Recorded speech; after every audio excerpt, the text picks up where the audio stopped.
Visual. I have friends in Korea. Makapil ka eh. Hindi naman po national, pero talagang lingunin naman po talaga. Talaga.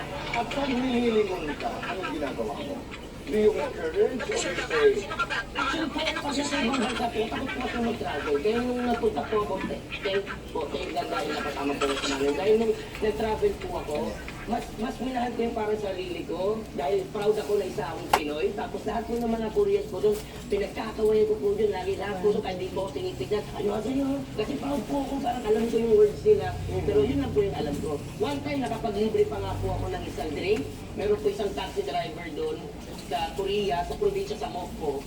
Tapos, during runner, nagtumatakbo kami. Binigyan niya ako ng isang drink, nilibre niya ako kasi natutuwa daw siya kasi pag meron daw mga artista doon, hindi daw sila pinapansin. So ngayon, nung nalaman yung artista daw ako,